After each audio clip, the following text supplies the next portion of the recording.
Bonjour Blandine Barré, Bonjour. merci d'être là avec nous. Alors tu es la fondatrice d'une entreprise qui est bien connue à Lyon et au-delà de Lyon qui s'appelle Les Réparables, que tu as créée en 2020. C'était quand même une drôle d'idée de créer une entreprise en 2020. C'était quoi le concept? Alors le fait que ce soit en 2020, le projet a été écrit en 2019 et bon bah voilà, le Covid est passé par là, mais finalement ça a été une opportunité, je dirais, puisque ça a permis de démocratiser aussi le digital et c'est un sujet dans mon business. Comment tu racontes ton métier aujourd'hui? C'est quoi les réparables? C'est quoi la spécificité? On est évidemment dans la filière textile, mais c'est quoi le... Alors les réparables, c'est une entreprise qui est spécialisée dans la réparation textile. Et on s'adresse aux particuliers, aux marques de vêtements et aux entreprises. Et on a donc un atelier de réparation, un atelier physique, qui est alimenté par une plateforme digitale qui, elle, permet aux consommateurs de commander ces réparations sur le national. Alors tu avais créé ça en 2020. 5 ans après, je crois que vous êtes déjà 13, avec une particularité, hein, tu me disais, c'est que tu as une équipe totalement féminine d'ailleurs. C'est C'est ça. étrange. C'est pas un choix, mais ça s'est fait comme ça en C'est fait. pas un choix, mais alors c'est une filière qui est relativement féminine déjà. Et puis il se trouve que les profils qui se sont présentés à moi et qui étaient les meilleurs, eh bien, sont des C'était des femmes. femmes. Voilà. Voilà. Il n'y a pas de hasard. Tu es dirigeante de l'entreprise aujourd'hui, donc tu fais un peu tout. Hein, dans cette taille de structure, tu es polyvalente et donc tu t'occupes aussi notamment de tout ce qui va être recrutement des collaboratrices. Donc, quel sens tu accordes à tout ça? Pourquoi c'est important aujourd'hui les ressources humaines, comme on dit dans cette filière, mais notamment dans des entreprises comme la tienne? Alors le recrutement est évidemment primordial puisqu'on est sur un métier manuel où on va avoir des gens qui ont des compétences, un vrai savoir-faire et puis aussi une passion de leur métier. Donc il faut vraiment recruter les bons profils pour qu'ils puissent porter aussi le projet de la société. Alors c'est vrai que globalement, dans ce secteur, il y a souvent des aspects assez industriels qui font que c'est pas facile de recruter, de fidéliser, il y a parfois des conflits de génération. Toi, peut-être le digital ou le fait que ton activité ait du sens un peu et parle aux jeunes générations, ça a été un peu plus facile, mais ça reste quand même, tu es très attentive à ce sujet parce que rien n'est jamais gagné dans les ressources humaines en vrai. C'est ça. On va dire que jusqu'ici, j'ai pas eu de soucis de recrutement puisque j'ai toujours eu la chance d'avoir des candidatures spontanées et donc de pouvoir faire un choix parmi des gens qui déjà avaient une appétence pour le projet. De par, on a eu la chance d'avoir une certaine notoriété depuis le début de l'activité et aussi la manière dont il est porté, dont il est visible, le fait qu'on utilise aussi les réseaux sociaux pour mettre en valeur le métier. Tout ça fait que on a eu la chance d'avoir des candidates pour l'activité. Et en plus de ça, souvent, donc quand même traditionnellement dans la couture, dans le milieu de l'industrie textile, cette partie-là n'est pas forcément visible du citoyen. Et là, l'idée, c'était justement de rendre visibles les petites mains qui se cachent derrière le travail, non pas de la confection, mais là de la réparation, puisque nous, on fait vraiment que de la réparation. Donc c'est ça aussi qui peut-être donner du sens aux personnes qui te rejoignent. Donc on disait un défi pour le recrutement, un défi pour les RH, un monde du travail qui a changé. Et dans une filière où de toute façon l'innovation, c'est-à-dire que c'est presque consubstantiel, c'est une nécessité. Comment est-ce que toi tu regardes le principe même de l'innovation? Pourquoi est-ce qu'il faut toujours essayer d'être créatif, différent? Est-ce que c'est parce que la concurrence bouge, le monde bouge? Comment tu regardes ces changements et ces innovations, toi? La première chose, c'est le monde du travail qui a changé. Les gens qui ont changé leur relation au travail, leur équilibre vie pro-perso devient un vrai sujet de société. Et donc, si nous, en tant que dirigeants, on ne se soucie pas de cette nouvelle manière d'appréhender le travail, on va avoir de toute façon des soucis de recrutement. Donc ça, c'est la première des choses. Et puis après, d'innover en fait de différentes manières, soit dans la pratique du travail en elle-même, dans l'organisation du travail, dans la place du salarié dans l'entreprise, dans les relations entre les différents services. Et donc, c'était un vrai sujet. Aujourd'hui, j'y suis pas forcément confrontée, mais je prépare l'avenir, on va dire. Et puis tu dois de toute façon, toi, aussi innover. C'est-à-dire, ce qui est intéressant, c'est que là, tu es plutôt en phase de croissance, donc c'est plutôt une bonne nouvelle, mais ça a un impact, y compris sur ta posture de dirigeante. C'est-à-dire que toi-même, tu es dans ton innovation managériale en permanence. Ah ben, exactement, c'est que moi je me construis aussi en même temps alors que le projet de l'entreprise, que la relation et la place de l'équipe justement dans le projet. Donc en fait on s'apporte les uns les autres et voilà, tout simplement. Alors l'idée de ce podcast, c'est de partager un peu et de raconter justement des innovations en lien avec le management. Pour amener ton innovation, je dirais qu'il faut presque le reprendre à l'envers, c'est-à-dire que quand tu as écrit ton projet, ton souci, et partout, je sais, tu en parles, y compris au sein du syndicat Unitex, etc., et dans le cadre du projet Fidalex, ton sujet, c'est la répartition de la valeur. C'est-à-dire que comment est-ce qu'on valorise, comment est-ce qu'on met en avant, et comment est-ce que concrètement, on paye mieux les personnes qui travaillent. Et c'est ça qui t'a amené à innover, en fait, c'était la réponse à une question. Oui, en fait, moi, je suis issue de l'industrie textile depuis, on va dire, depuis mes 15 ans. Et j'ai toujours été frustrée parce que c'est un poste, enfin une activité qui est mal rémunérée. Et ça a toujours quand même été le cas.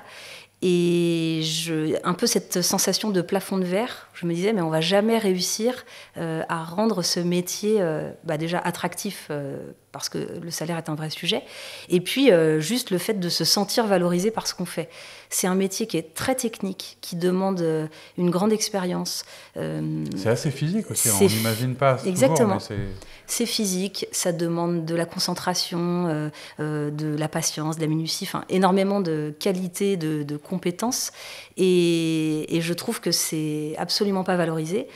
Et moi-même, quand j'étais salariée, c'était quelque chose qui ne me convenait pas. Et donc, c'était aussi l'idée de ce projet. Les réparables en tant que tel, c'est comment on prolonge la durée de vie d'un vêtement qui existe déjà. Ça, c'est l'essence même de l'entreprise. Mais derrière ça, il y a surtout comment on valorise ce travail-là. Et si on veut que ce projet d'entreprise prenne de la place et soit dupliqué, eh bien, il faut reproduire. Pour pouvoir reproduire ça, il faut aussi qu'il soit attirant. Et puis le rendre pérenne, durable, exactement, etc. Et désirable. Ouais, c'est ça. Et ce qui est d'autant plus intéressant, c'est que là, ce que tu poses, c'est une vraie envie, un vrai sujet, mais en même temps, tu n'as pas tous les éléments. C'est-à-dire qu'on est dans un monde hyper concurrentiel, où tu as l'ultra fashion, où la mode change, etc. Comment est-ce que tu arrives à construire un équilibre de société qui est financièrement viable avec cette envie de répartir la valeur, tout en étant challengé, concurrencé, etc. Parce que c'est souvent là où ça achoppe un peu. Eh bien, j'essaye de prendre en compte les différents indicateurs de société. Et puis, pour celui-ci, c'est surtout d'avoir intégré l'équipe. Et en fait, les premières concernées, c'est celles qui sont sur le terrain. Et en fait, c'est d'avoir construit aussi ces solutions pour améliorer la rentabilité de l'entreprise et donc pouvoir générer plus de valeur et mieux la répartir.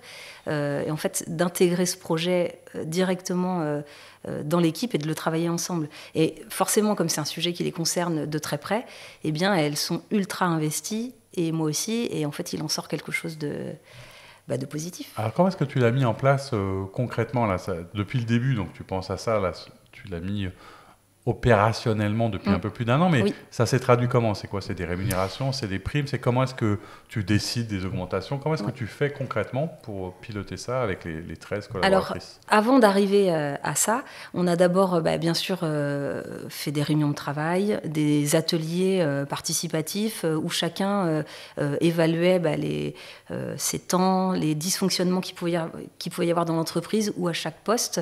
Et en fait, on a calculé tout ça. Et on a pu tout de suite mettre en place des solutions pour répondre en fait à ces dysfonctionnements. Et ça a été déjà fait de manière rapide et très concrète. Donc ça veut dire que très vite, on voit le fruit de ce qu'on met en place, se traduire concrètement. Et donc après, ces résultats-là, ils ont été répartis de différentes manières. La première, ça a été une augmentation de salaire. Alors, elle n'est pas encore énorme, mais c'était de montrer qu'il y a déjà des efforts de fait. Alors, effort, c'est pas le mot d'ailleurs, mais il y a déjà une réalisation concrète, Ce exactement. que tu dis, c'est amusant parce que c'est aussi partagé, je crois, par un certain nombre de dirigeants dans leur posture un peu de dirigeant et de manager, c'est que peut-être le plus important, c'est bien sûr un peu le chiffre, mais c'est surtout qu'on a dit qu'on allait faire, Voilà. et ça, on le fait. Donc en fait, c'est passer à une promesse qui se concrétise. C'est Exactement. ça qui est marquant. Il faut être crédible en plus. Et puis, de toute façon, c'est un sujet tellement touchy qu'en fait, on ne peut pas se permettre aussi de... Enfin, pas de blabla là-dessus. C'est voilà, on met des choses en place, on repère les dysfonctionnements, on y répond, et ensuite, on arrive à un résultat positif. On partage ce résultat positif. Donc, ça se traduit par des augmentations, et puis ça se traduit également par des primes. Et donc, il y en a eu déjà 2 ou 3. Donc, ça permet aussi, à chaque étape, on a réussi une partie du projet. On répartit, on passe à la suivante, etc. Et ça veut dire aussi qu'on doit partager. Il y a une notion de confiance qui est forte. C'est-à-dire que tu partages des informations qui sont généralement un peu de la prérogative du dirigeant. Tu vois, le coût réel du travail, ce que tu gagnes, combien gagne qui. Enfin, exactement. Tout ça, tu commences à ouvrir des sujets. C'est pas simple à traiter l'argent dans l'entreprise. Là, il a fallu déconstruire un peu la manière dont on avait certainement l'habitude de diriger dans l'industrie textile et peut-être dans plein d'autres secteurs d'activité. Et donc, effectivement, je fais preuve d'une très grande transparence auprès des équipes. C'était déjà le cas avant, mais je pense depuis le projet Fidalex encore plus. Et tout le monde est au courant de tout. Il y a évidemment une clause de confidentialité au sein de la société, mais tout le monde est au courant des chiffres et des coûts et des charges, etc. Et en fait, ça permet aussi à chacun de comprendre. Et quand moi je connais leur envers du décor, elles connaissent le mien, et en fait à partir de là, on peut. Il n'y a pas de procès d'intention, il y a de la confiance, quoi. Et c'est ce qu'on dit toujours, c'est on met les lunettes de l'autre et en fait on comprend comment il voit, et à partir de là, tout peut s'expliquer, donc tout peut se mettre en place. Cette innovation, j'allais dire, on en a déjà des résultats, mais au-delà, comment est-ce que tu as pu peut-être évaluer ou t'apercevoir est-ce que ça a changé un peu le dialogue social, le climat social, l'ambiance ou la manière de travailler? Est-ce que tu as l'impression qu'il y a déjà des effets, même parfois peut-être un peu impalpables, au-delà de la rémunération, quoi? Alors, il y a beaucoup d'effets positifs. Déjà, il y a la cohésion d'équipe, ça c'est clair. La notion de porter le projet en commun, elle est encore plus forte qu'elle ne l'était. Le fait que chacun ait appris aussi à se connaître, à comprendre comment chacun pouvait fonctionner. Moi aussi, de mon côté, quand il y a eu peut-être aussi des choses un peu moins faciles à gérer, eh bien, le fait que tout soit transparent, eh bien, ça permet de gérer les problématiques plus facilement. Et je vais donner un exemple très concret. On a des périodes fortes et des périodes plus creuses dans notre activité. Et on a subi une période creuse qui était peut-être habituelle, mais comme on était plus, le ratio nombre de personnes et période creuse était un peu plus difficile à gérer. Et de par la transparence donc au sein de l'activité, eh bien, il y a eu un élan comment je pourrais dire, tout le monde s'est mis à trouver des solutions pour combler un peu, pour arriver au résultat. Exactement. Et en un temps record, et j'ai été bluffée de voir à quel point, dans des moments comme ça, le fait d'être transparent, eh bien en fait, ça rend la période qui pourrait paraître un peu difficile, ou en tout cas pour laquelle on pourrait s'inquiéter, mais et même au-delà d'être plus facile, ça devient complètement l'inverse. Ça devient un truc hyper riche, hyper fort. Et ce moment-là, finalement, il a encore plus de valeur, quoi. Ce qui fait un peu, d'ailleurs, la joie de ton quotidien, parce que je sais que dans ce qui est parfois un peu dur aujourd'hui, dans ce secteur-là, mais même dans le monde, ton espérance ou les points positifs qui sont les tiens, c'est la richesse que tu trouves dans tes équipes, en fait, au quotidien. J'ai plaisir à travailler avec elles tous les jours. D'ailleurs, j'ai pas l'impression d'aller travailler. Tous les jours, je vais faire une mission, on va dire, et je pense que pour beaucoup d'entre elles, c'est le cas aussi. Et ça se traduit par, en fait, on regarde pas l'heure. Quand on regarde l'heure, c'est il est déjà telle heure. Je trouve que ça, c'est aussi une sorte de récompense, en fait, quand on a l'équipe qui fait pas attention à ça, qui est pas les yeux rivés sur la pendule. C'est qu'il y a quelque chose qui est déjà un peu réussi. C'est qu'en général, on est bien où on est.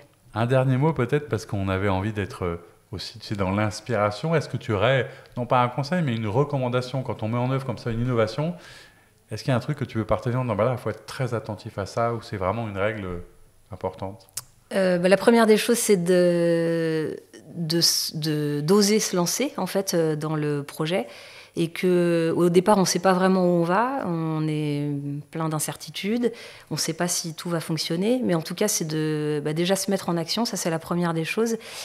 Et la deuxième, c'est que pour pouvoir se mettre en action, c'est de se libérer du temps et des créneaux et de vraiment l'imposer dans l'agenda, même s'il y a des impératifs, parce que en fait, notre quotidien, il est rempli d'impératifs et d'urgences. Exactement. Donc, à un moment, tant pis, en fait, faut pas penser que c'est un sujet secondaire, parce que, en fait, pas du tout. Il est extrêmement important, parce que si on se préoccupe pas tout de suite de ce sujet primordial, demain, on va avoir le revers de la médaille et y être confronté. Donc en fait, je considère que ce temps-là, c'est un investissement, et vous allez voir qu'à très court terme, il y aura déjà des retombées. Garder le cap et se donner les moyens de le faire. Exactement. C'est le mot de la fin. Merci beaucoup, Blandine, d'avoir été là. Merci et bonne à toi. continuation à toi. Merci. Au revoir.